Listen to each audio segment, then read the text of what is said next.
How does the soul decides that this will be my partner, this will be my child, this will be my parent? Everything is planned to the T. Even the moment that you take birth, under which stars, under which planet, prepositions you'll take birth is pre-decided according to your soul lessons and soul contract. Imagine being with my mother for more than 80 lives together.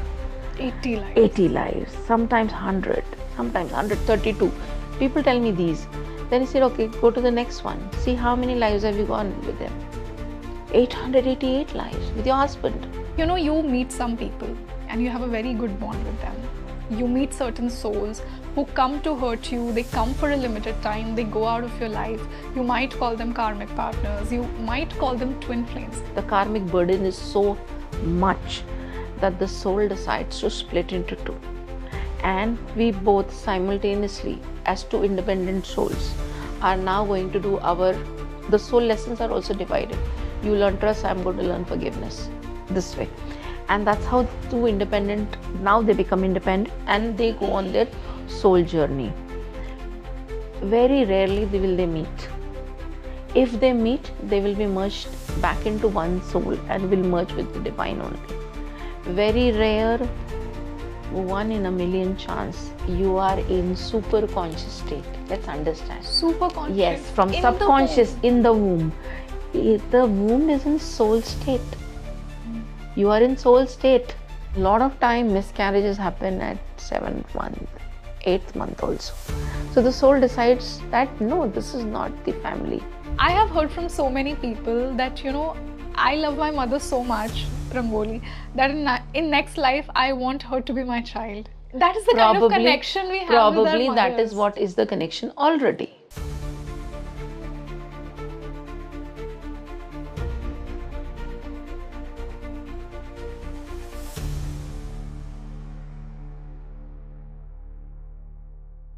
Namaste everyone, a very warm welcome on the show, and I'm your host Rangoli Sharma, and I welcome you all to another exclusive episode of our English series Mystic Mind. In today's episode, I have talked about past life regression in the context of connections. Why did you choose your mother as your mother? Why did your mother choose you as her children? You know, being a child or being a mother is one of the most beautiful connections one can have or one can experience in this life, and it plays a very prominent, important role in your soul journey, right? Other than mother's connection, I've explored the romantic aspect of relationships. Like, why did you choose this person as your husband or wife? What is your soul contract? Are all marriages karmic, or do they come to support you, uplift you in your spiritual journey? Why did you choose this life? What are your lessons? What are your problems in this particular life trying to teach you, and how to overcome them? These are certain questions that I've explored deeply in today's podcast. So if these are the questions that you keep asking yourself, I'm sure you would not want to miss this particular episode. So before starting the podcast, do let me know, what are your questions about your soul journey? If you were given a past life regression session, what are the questions that you would like to ask to our guests for today? Do put them in the comment section. And now let me take you on this journey of understanding connections through past life regression. And I'm sure you're going to love it, and it will give you a lot of insights about your questions in life. And for this wonderful discussion, I have an equally intelligent guest with me. She is a past life regression therapist and an inner child healer. Let's welcome Snigdha Gupta ji on Speaking Tree. Ma'am, a very warm welcome on the show. Thank you so much. Such a pleasure to sit with you today. And today we are going to explore a very interesting topic that fascinates my audience the most as well, past life regression. And through past life regression, today we are diving into relationships. You know, as they say, that our soul chooses the connections that it brings here on the earth, be it your parents, be it your children, be it your partner. From the lens of past life regression, what have you seen? Like, how does the soul decides that this will be my partner, this will be my child, this will be my parent? How does that happen? Yeah. The soul is a very intelligent being actually.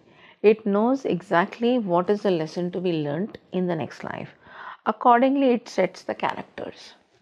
So, for every soul lesson to be learned, there will be one character through which it will learn the soul lesson. So, for example, if the soul has to learn trust, maybe it will do it through a life partner. They will explore that together. Or so different soul lessons to be learned. There will be a list of soul lessons to be learned in a particular lifetime through different soul family characters. So the soul will decide which family characters would be there. So they'll be all placed like an act in a movie. And your life will unfold accordingly. Everything is pre-planned. Everything is destined. You don't meet anybody by accident. Even though it may seem so that you met your partner by accident or by chance. It doesn't happen. There's no coincidences in the universe. Everything is planned to the T. Even the moment that you take birth, under which stars, under which planet prepositions you'll take birth is pre-decided according to your soul lessons and soul contract. Means, why would these two planets be afflicted in your birth will also be pre-decided, because with that planetary position, the lord of the planet, which suggests according to that planetary position only your soul, the life will unfold. So that influence is necessary of those planets to either, either they'll be afflicted planets or planets which will help you go through your life lessons properly. Makes sense. Ma'am, it's also being said that every person you meet, you've already met them in your previous life. Then where does the concept of fresh karma is? How do we understand that? Okay, fresh karma is a relative term. It is only according to that particular life in that lifetime. So there is no fresh karma. There is no fresh soul. No, there is no fresh karma.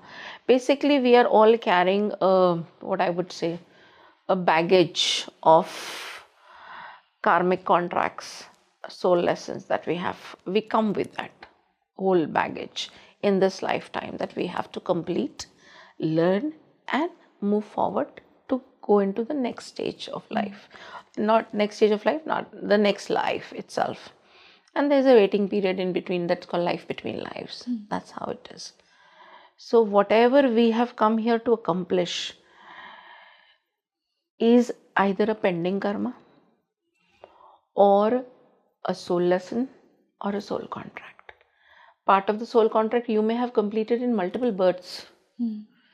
And you may have probably untimely, there's been a demise. And that lesson is still pending. So it will be carried forward here. So that is how it unfolds. No fresh karma, no. None of the fresh karmas we will have.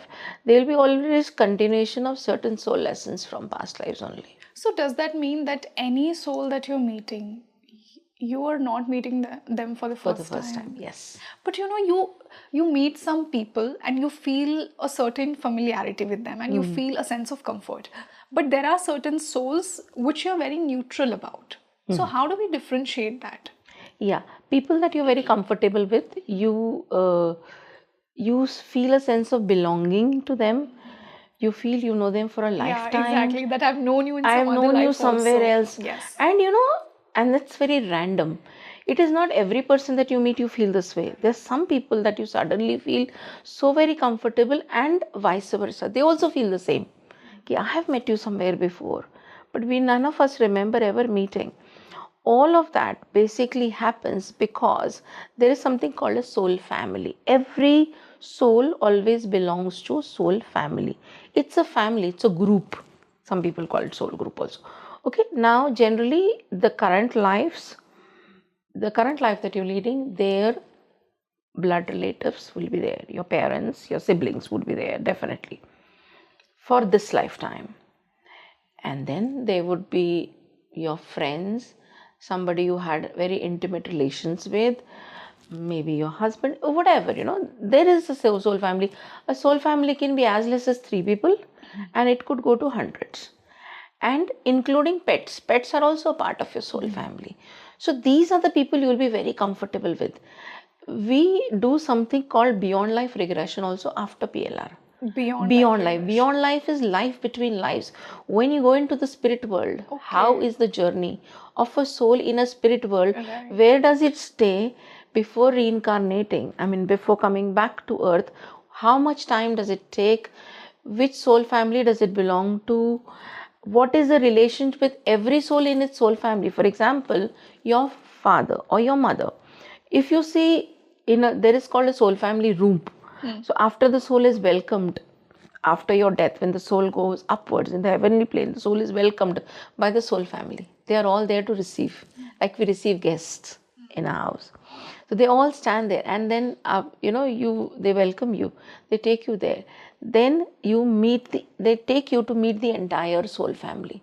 So even if you would had your grandfather, grandmother to with whom you were had very good, that affection was a lot there. You will see the same affection there then also. So there, they are seated in a room. You will see all those souls. They are a part of soul family, including your pets also. So there, your forefathers, all of them with whom you may not have seen them in this life, but still, but they belong to you. You will feel a sense of comfort and belonging when you will be there. Then the soul to the immediate left sitting, you will have maximum comfort and connection with, and you can tell how many lives have we been together. It will be in, sometimes I've seen people tell me 2-digit numbers, sometimes people tell me 3-digit numbers. Imagine being with my mother for more than 80 lives together. 80 lives. 80 lives, sometimes 100, sometimes 132. People tell me these. Then he said, okay, go to the next one. See how many lives have you gone with them? 888 lives with your husband.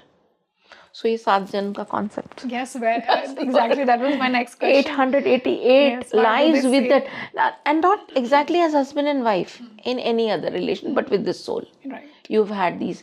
So this is your soul family. So whatever is the concept of soulmate, I don't really understand with this Gen Z. We'll go on to that because these concepts, soulmate, twin flame, it's very popular. So this is anybody who's a part of your soul family is your soulmate actually. Anybody, maybe your parent, your pet. Yes, including the your pet. Child. Including the pet is a soulmate. Now going back to the very Gen Z question, these days people know all about such concepts. They know about twin flames, they know about soulmates, they know about karmic partners. So here my question would be of romantic relationships. Like, what have you understood of romantic relationships through past life regression? Like, you meet some people and you have a very good bond with them. You meet certain souls who come to hurt you. They come for a limited time. They go out of your life. You might call them karmic partners. You might call them twin flames. So what is the reality behind these terms that are so prevalent these days? We hear it on every podcast. Yeah, let's come to the first thing. As I told you, soulmate. As I mentioned, every soul of your soul family is your soulmate. That's actually called soulmate. Soulmate is not in terms of love or romantic relationships alone. It is in terms of forgiveness, trust, all these other things also. Okay, then that is what a soulmate is. A twin flame is nothing but a mirror of your own soul. That means, I'll explain it, twin flame specifically like this because it's a very trending term. And it's very painful also. Like, I've seen people suffering so much. They said that person was my twin flame. He came into my life. He taught me so much. But that was, again, the most painful relationship of my life. Right. Now, let me explain. A soul, when it's so heavy with burdens and soul contracts and soul lessons, takes a decision that it alone cannot fulfill this in one lifetime or maybe even multiple. The baggage is so heavy. The karmic burden is so much that the soul decides to split into two. And we both simultaneously, as two independent souls, are now going to do the soul lessons are also divided. You learn trust, I'm going to learn forgiveness. This way. And that's how two independent, now they become independent and they go on their soul journey. Very rarely will they meet. If they meet, they will be merged back into one soul and will merge with the divine only. Very rare, 1 in a million chance to see a twin flame. Even though it's a very Gen Z term. Every second person seems to be a twin flame. Twin flame actually in literal term means somebody who's mirror of your own soul. So So he's a definitely half part it's of a half your part of soul. your soul. Yeah. So the person is similar, exactly same as you. Then why don't they unite? You know, if you have that familiarity with that soul, and people do feel that for that twin flame they call. Yes. But still, I have seen so many twin flames not ending up together. They never end up together. They seriously, I'm telling you, they first twin flames never get married. Definitely. And they should not, I They think. should not get married. See, would you love another person who's a reflection of yourself? We love ourselves, right? But not to the extent that we'll stay with somebody else who's exactly like us. It's a mirror. It's a mirror of another soul. So the thing is, it only happens when the karmic burden is very heavy. Only then would, and imagine even the karmic burden heavy, two souls carrying, almost, it's not exactly half and half, but yeah, whatever, this 70-30, the ratio that they carry of the karmic burden, it is still very heavy for them. The burden still is heavy for them to carry out in different lifetimes maybe. And then they, it's not that they simultaneously are running a race or something. No, there's a lot of age gap also between twin flames. See, minimum 15 to 15 years. Minimum around 13 years, 10, above 10.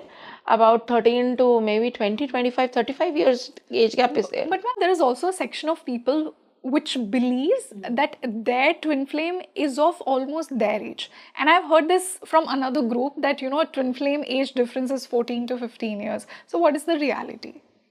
I haven't seen. See, first of all, if a therapist even sees a twin flame, is able to judge that this is a twin flame, it is again a once in a lifetime. Very few, very few. What is the need for the soul to split itself into two? What is the need for a twin flame in the first place? The reason is the karmic burden is so heavy. It is so heavy. It is so much that alone it can't be carried. And soul always has a free will. So it decides, I can't do this alone. It's too heavy for me to carry. Let's split into two. You take this, I'm going to do this. And let's complete our lessons. And then let's meet. And when they unite, they meet rare, very rare. But they will only meet. No, they will only meet to get into the divine only. I mean, to merge into the divine. That is the moksha. Only then. So can you imagine if they just meet just before they are to merge into the divine realm? That means their karmic contracts, lessons, everything is over. Can you imagine those souls would be really fulfilled everything in their life? They would have money, and not only that, they're out of responsibilities. They know detachment. Then they have gone through abandonment. So imagine going through these tough lessons of life separately, both together also at times, and then merged with the divine. So that is what it is. So that is the reason that the karmic burden is very heavy, that they split. Okay, one very important question, and which I'm sure my young audience would want to know a lot about. When you get married to a person, is it your soulmate? Is it your twin flame? You've already rejected that idea that you don't get married to your twin flame. So we have only two options. So do you get married to your soulmate or your karmic partner? What is the reality? You may get married to your soulmate, and by and large, you get married to a karmic partner. Now, marriages are karmic by nature. And what's the difference? We see some marriages which are very happy. You have a very loving, you have very caring, you have a very uplifting partner. Whereas there are some marriages where you would just enter to suffer. Everything seems rosy in the first few years, but then you are suffering deep inside. Yeah, when you're suffering deep inside, these are karmic debt marriages. That person has entered only into your life to settle a karmic debt of their own. Okay, and you have also entered into marriage as an agreement to settle your own debt. So both partners would enter into a marriage to settle their karmic debt. Now, what is karmic debt? Karmic debt could be anything: to learn trust, forgiveness, anything. In such marriages, which are karmic debt marriages, one partner is always keeps on giving and giving. Another person is only receiving and receiving. because the debt could be even of money. Right. You did not pay somebody. That person was not in a social position to ask you back for money, or could not do it in that lifetime, would come back as a partner, as a maybe a romantic partner or your spouse. And now what will happen is that partner would spend money shopping constantly. Wow. would, or maybe so sick that you will end up paying the hospital bills only. So this is also called giving and not receiving. Right. So these kinds of debt, to settle such debts, these are karmic marriages. So there is definitely one person would always feel, why am I in this marriage if I have to only Right. give? There is nothing to receive. I am giving love, I am not receiving any. These kinds of marriages are there. Then there is a marriage which is harmonious karmic marriage. Harmonious means there is nothing, that they have to take away from each other. In the sense, there is no debt or these kind of things. They are there so that together they learn the lessons faster. So these are very harmonious marriages, though they are karmic. In the sense, a person has learned, let's say, trust, another person has learned forgiveness, so they attract each other. So their marriage is very harmonious. Never will they have a trust issue, or never it will ever happen that it will be difficult to forgive the other person. So such marriages are very harmonious marriages. Then there are marriages where the couple just stay together, nothing great between them, no great chemistry, nothing. They stay together under the roof. This is your soul journey, he is going on his own soul journey, and you are not bothered about each other. Such marriages are also successful. Very common in today's world. Such marriages are going on. Both of them are in the soul journey. They never intermingle. They stay under the roof. I do not interfere in yours. You don't interfere in mine. And yeah, then also they're able to live. At least they're able to lead their life. Then there is called an enemy contract marriage. Very Enemy interesting. contract marriage. Is it the one where people cheat and all? Yes, this is where the people, because there is somewhere that person is in your life for a reason and for a very specific, to fulfill a reason, either of, generally it is of maybe you cheated him, his soul, in some life, so he's come to do now, so that the tables have turned now, he will leave you and see how you will feel. Most enemy contract marriages are like that. They are tables turned around, and the victim becomes the perpetrator becomes the victim. And then we ask ourselves, what Why wrong? what wrong did I do? The thing is, maybe nothing in this life. So how do we know these kind of things? What kind of contract, what kind of a marriage am I in? You would know only if there are repeated problems in your life. If the pattern is repeated. For example, there was an abandonment issue when you were a child.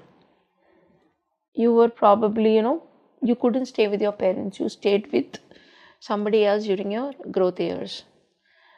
Maybe your chachi adopted, grandparents. Your parents were never there for you.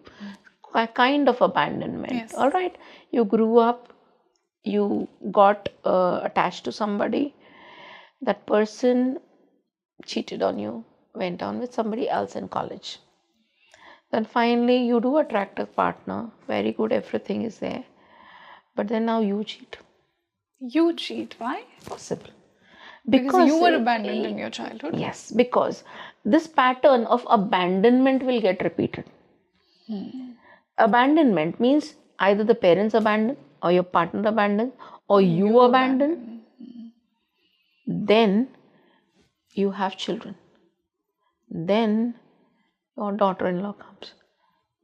Now the son and the daughter-in-law abandon the parent. They put them in old age homes. See, this is an abandonment cycle. If you realize this is a repeated pattern everywhere, either mujhe koi chhod raha hai, or I am getting abandoned, or I am abandoning someone. So then it's time that this is not from this life. Then how to break the loop? How to break the loop? The best way that I know is Through Akashic records, you do come to know of repeated patterns. That's one, but you only know, you can't heal from it. Knowing is half dangerous, is very dangerous.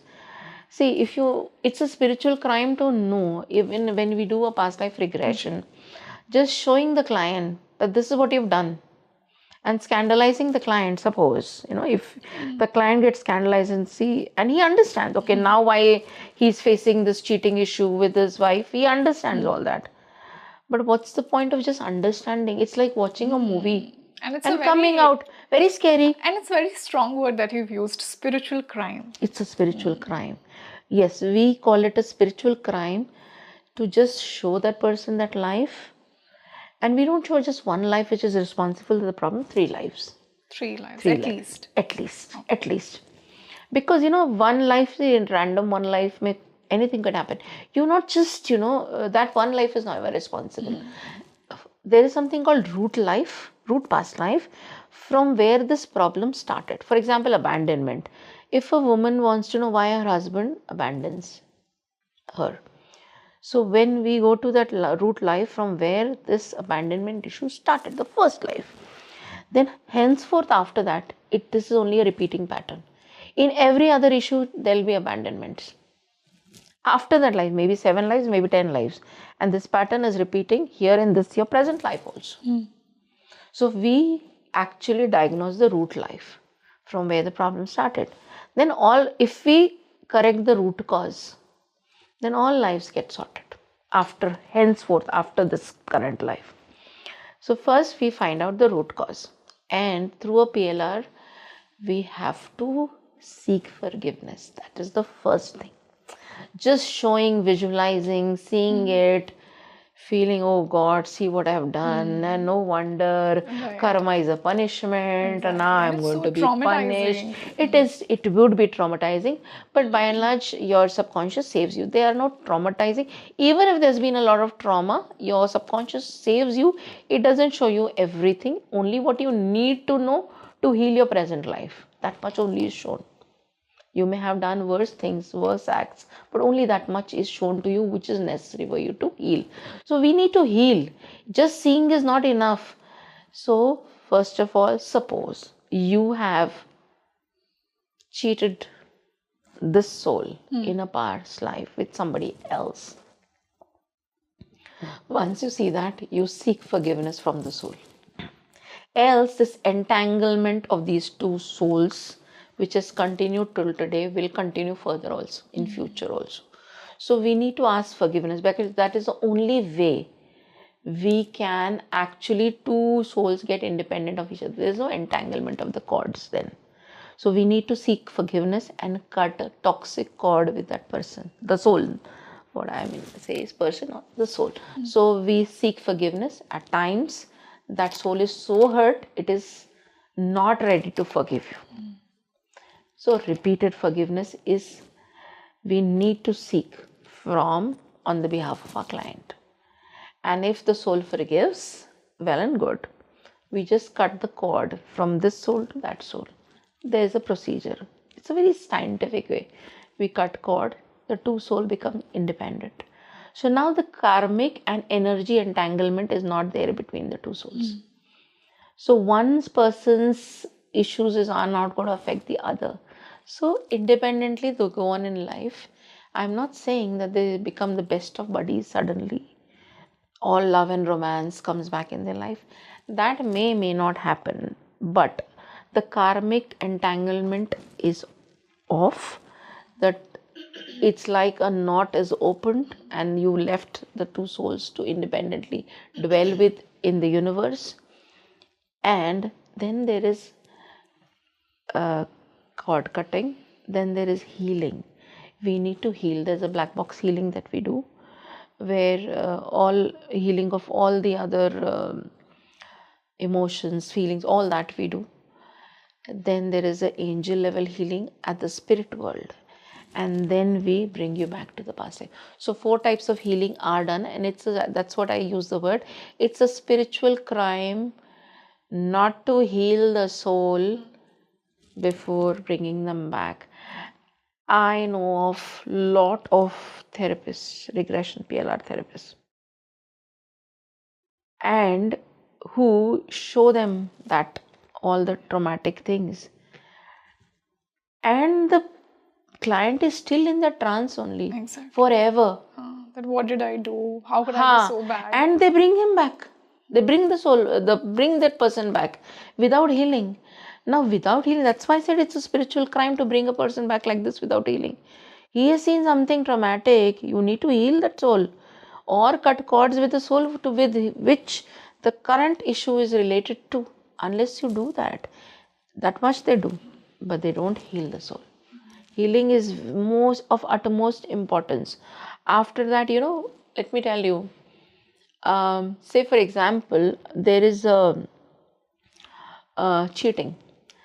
For some people, maybe in that life, the person died of a heart attack, because probably the cheating incident, maybe repeated cheating, affected his heart chakra and somewhere on the chest side. So the feelings and emotions are stored in somewhere near the chest, near the heart. So it will affect that organ physically. If I'm talking of physical manifestation of that emotion right. that has happened in the heart. That's why probably a heart attack. Okay. And till now today, if this is not healed, the person will still say, I feel heavy. When we do a PLR, no, and when we go for healing, I ask them, where do you feel the feeling of abandonment? Where is the pain? He'll say, always point towards the chest. Ma'am, another very deep connection that a soul experiences in a particular life, or in any life, is, I think, with the mother. Right. Because of you choose that womb chooses you. And how do you see it from the perspective of past life regression? Like, why do we choose a certain mother? Right. It's a very good question. And especially so many people who are so connected to their mothers, they would want to know that why I chose my mother as my mother. I have heard from so many people that, I love my mother so much, Rangoli, that in next life, I want her to be my child. That is the kind of connection we have with our mothers. Probably that is what is the connection already. Really? You may have been a mother of her. I feel the same way for my mother. So this is a very common thing. Mother-daughter connection is probably one of the most repeated lifetimes. So mother, daughter, mother, father, son, father. Son, father, thoda a little different and difficult, but mother, son, mother and daughter, mother and son is very, very, very. Okay. When we do a past life regression therapy, we just don't go to the past life, initially. We first regress the current life. So irrespective of the age of the person, we regress back to a time when he was 20 years old. 20 years. 20. We are, by and large, 20. Then we regress to a time when the person was 15, 5 years of gap. Why do we do that? Because whatever memory is responsible for this emotion that you're feeling today, which is your problem. You may have an anger issue. Let me explain it to you in a simple way. One person says, I am here to you with you because I have a very uncontrollable anger issue. I am otherwise okay, but then when I get angry, I go mad and I break things like that. And I want to come out of this issue. Now this is a habit. It's become a habit with me. So we ask, when did it start? He's not able to recollect. He's able to recollect only 5-6 years, maybe at work or whatever. He got triggered at work or something, and that issue is far deeper. So what we do is we regress at 20 years of age.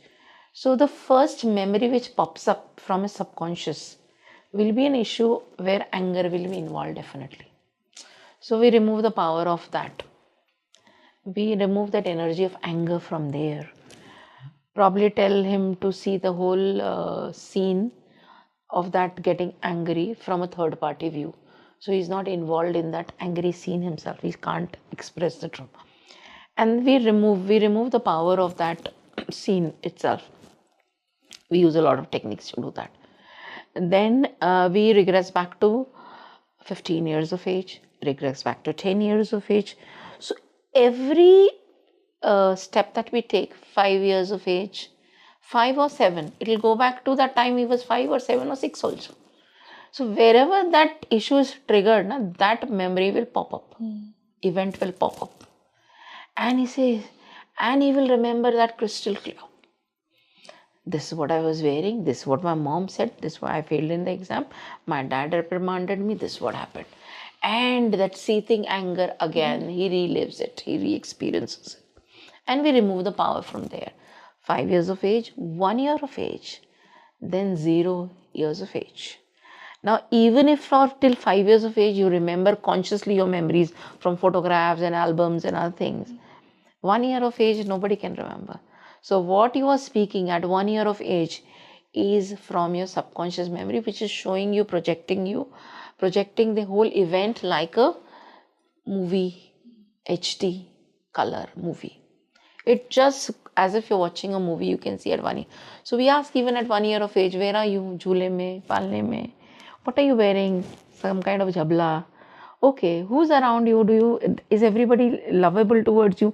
Is somebody who gives you a negative vibes able to tell? Now, okay, that is from the experience. When you go back to the womb, now womb is called 0 years of age. In some months, you're a fetus, fully not formed.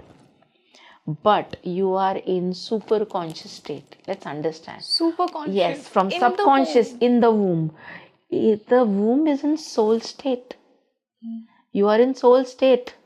You are in the same state that you are when you go to the spirit world after your death. You are in soul form. It is called the super conscious state. And you're in the same state? Same state now in your mother's womb. Now, you know in and out what has happened in the past lives. You know what is going to unfold even now, because super conscious state know everything. You also know why you have chosen this womb, to learn what lesson of life. So that is the time we ask the client, what is your soul purpose? Why do you want to be born? So there are, like that session that I did, she says, I want to be born because I want to teach my mom the power of standing up for herself. She is very meek. She bows to everybody. She doesn't have her own words, to speak. She's not strong. I want to teach her strength. The soul is able to tell. Unfortunately, I'm so sorry to say, but girl child, I have many regression I have done of women.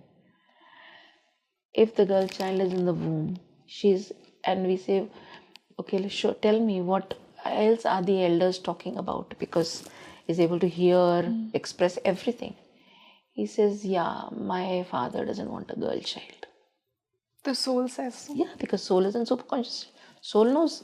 Soul is able to hear all the voices around and reproduce. You can go back and check with your mother whether there was a character like this who was not happy. जो womb पे वो soul है, बहुत time से ऐसा होता है, बहुत बार ऐसा हुआ है कि वो soul, क्योंकि एक girl child है, is not desirable by the parents or grandparents or not welcome into that family. And the soul feels very claustrophobic within the womb or very fearful कि इसके साथ पता नहीं what can happen, what will happen once she is born.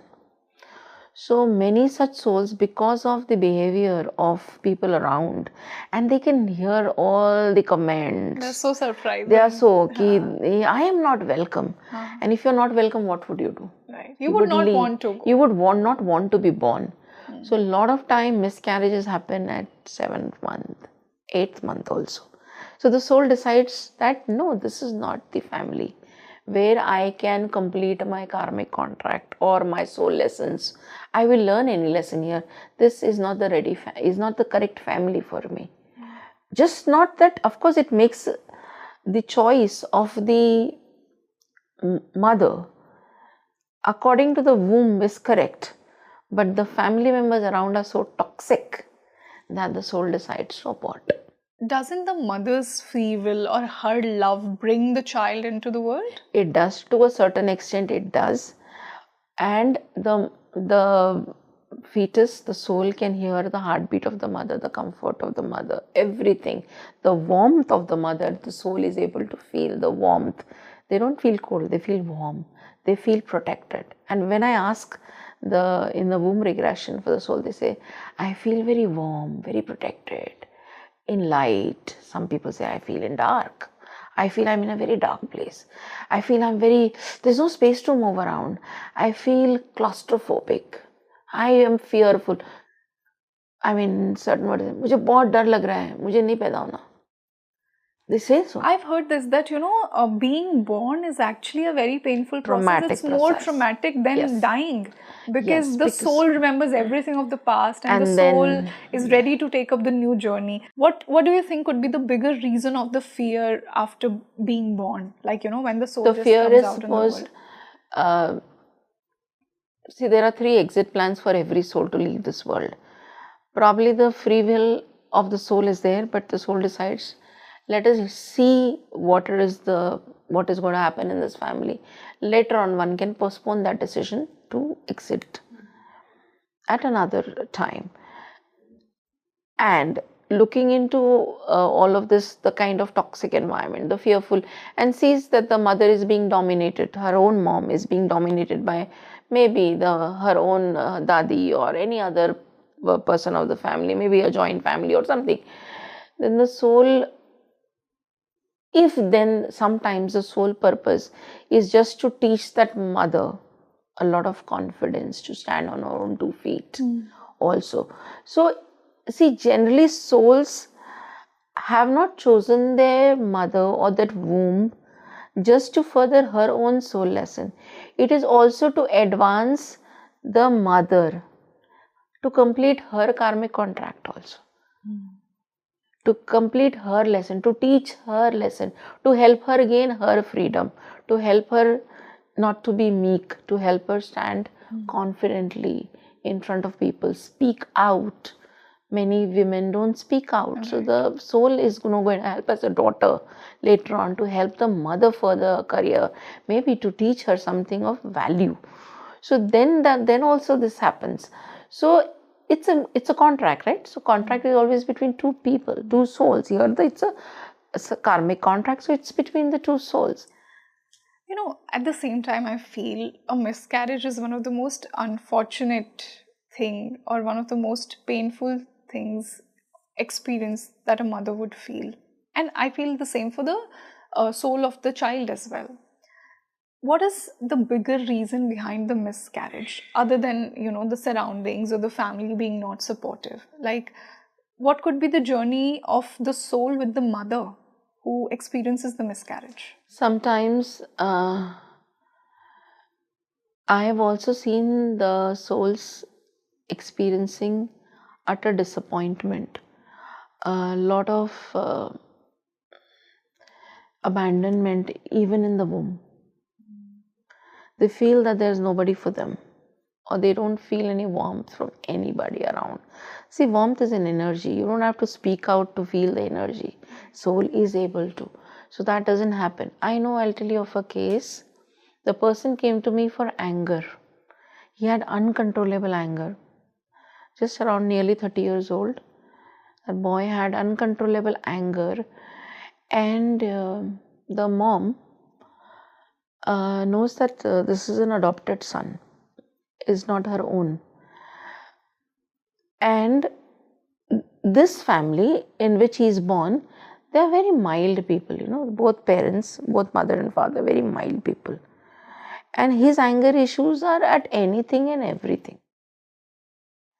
Parents sometimes are victims because of his behavior also. So he used to not like it. He says, I'm not able to control. I don't know why it's happening to me. So I just happened to ask the mother, his mother, that, anything of the biological parents of that. So she's saying, I adopted him when he was about less than 1 year old. And I said, what about the biological parents? What about their background? Anything was there? Because I was never, I did a womb, not a womb, but at least the behavioral part, there was no reason for anger, for him to express it. So he said, yeah, what I've heard is I have from from wherever the child I adopted, I heard the mother was very stressed during the pregnancy and she was beaten. She was beaten. She's saying she was regularly beaten by the in-laws or family or husband, and she was mistreated, not given to eat. All those things were withdrawn from her. And that she said, that is what I have heard. I'm not sure. So I said, you should have told me this, if I'm going to diagnose anger somewhere, so that I understood the anger is coming from the mother here.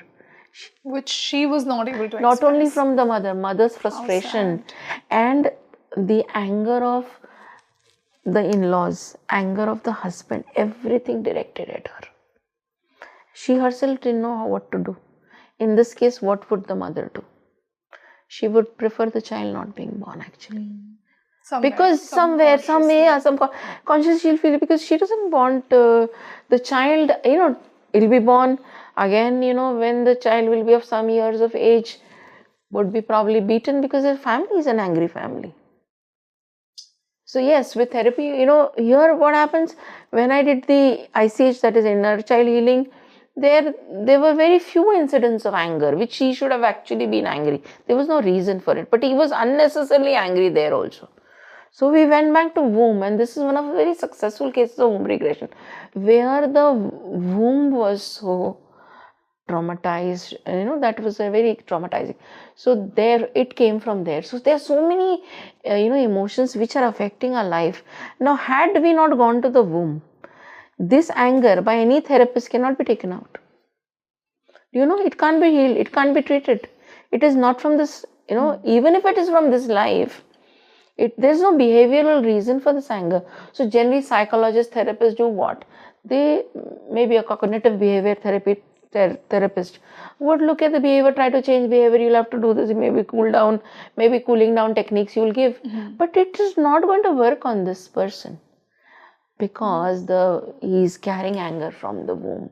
And the anger is not at one person in particular, it's for an entire family. So now he also thinks his entire family is out there to harm, though he's carrying that in his DNA now. And how difficult it is.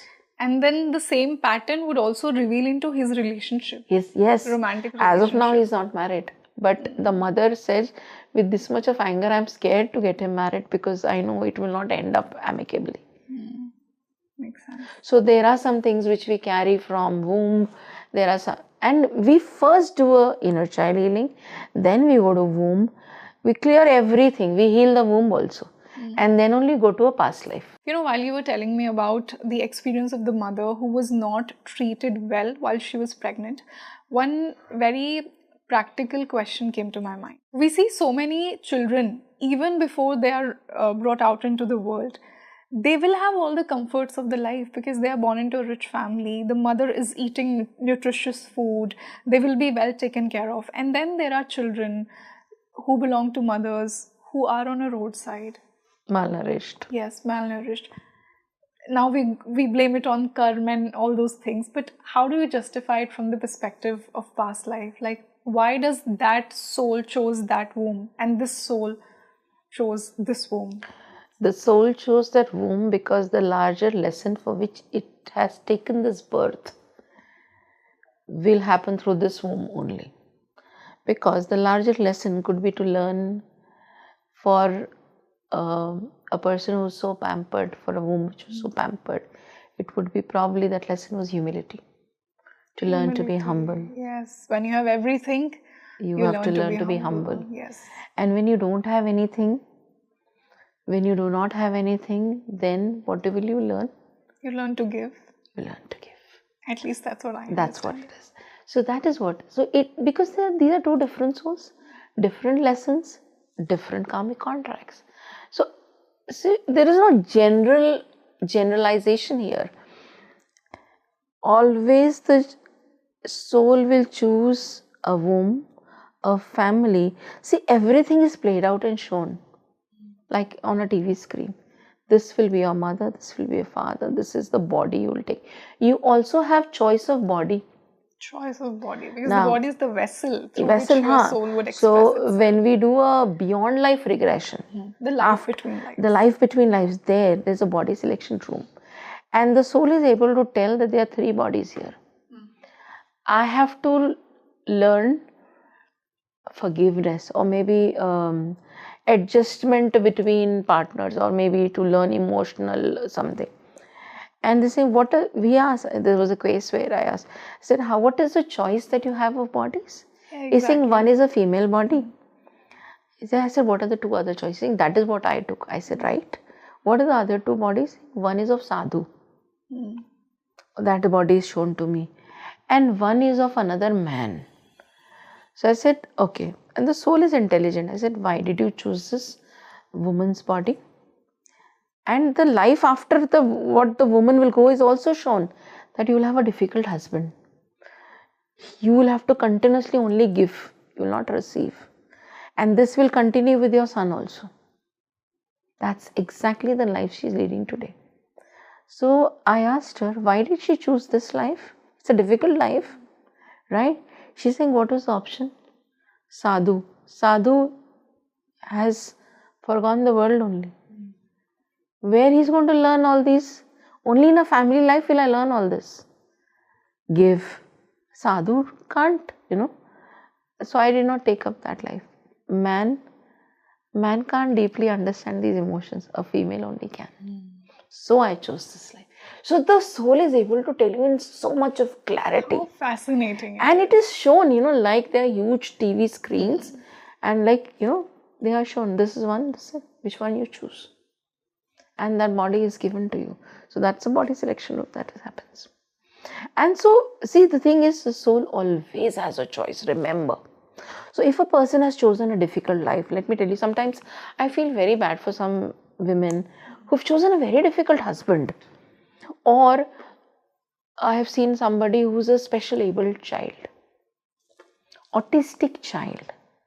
Now, why an autistic child has chosen to be in a womb of a parent like that? That is because there was abandonment in some previous life. Being autistic, the parents are bound to take care of a child. Absolutely, and both have the karma. Both have their karma pending. That is why they have chosen.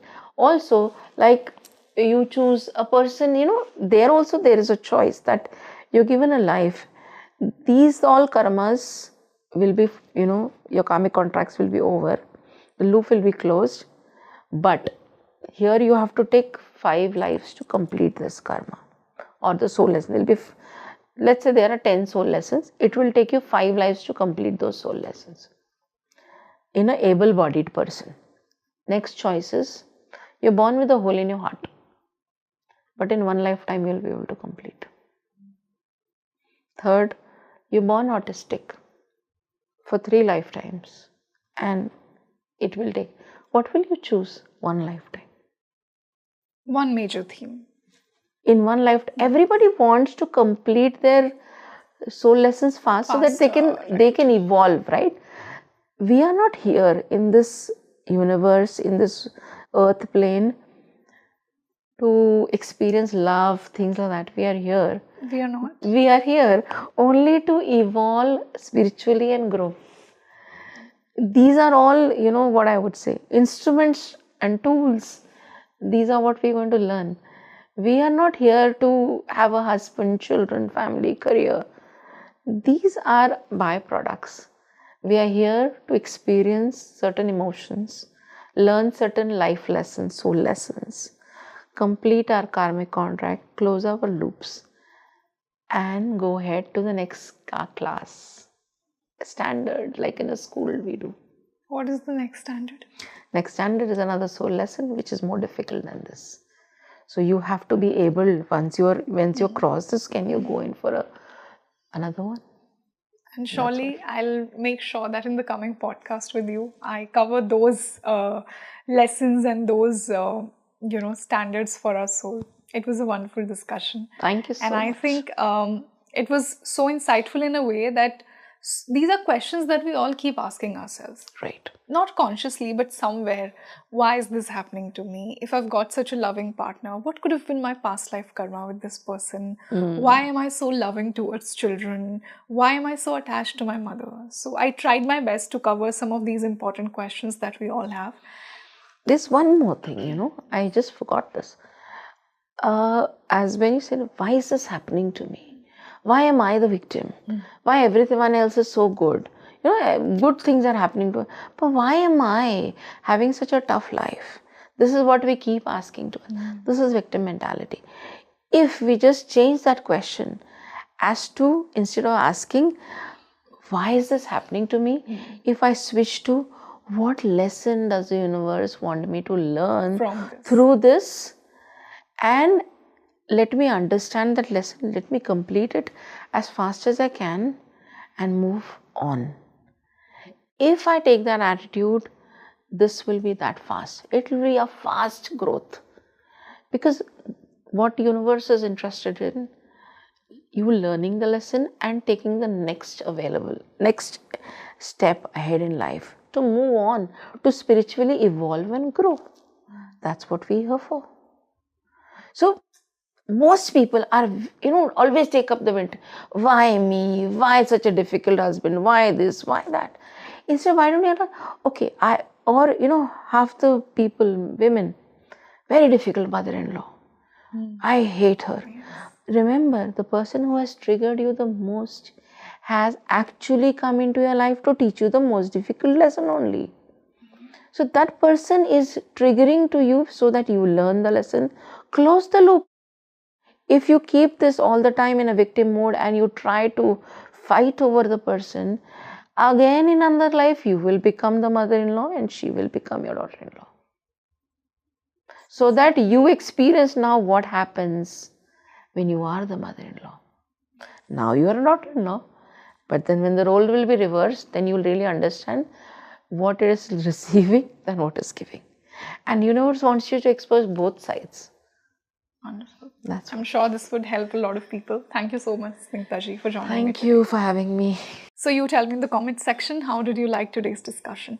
See, these are some very important questions on our soul journey, I feel. Why is this happening to me? Why have I chosen this particular role? Why is this my soul purpose? Why am I so fascinated with the idea of love? And why do I love children? Why am I so connected with my mother? All the answers lie into our past lives as we explore today. Do put your questions in the comment section. What are the questions that you would like to ask about your soul journey? And how did you find today's podcast? Do let me know. Share this podcast as much as possible, especially with the people who keep dealing with such themes in life as we discussed today. This is your host Rangoli Sharma. I'll keep bringing you such useful and insightful discussions. Namaste.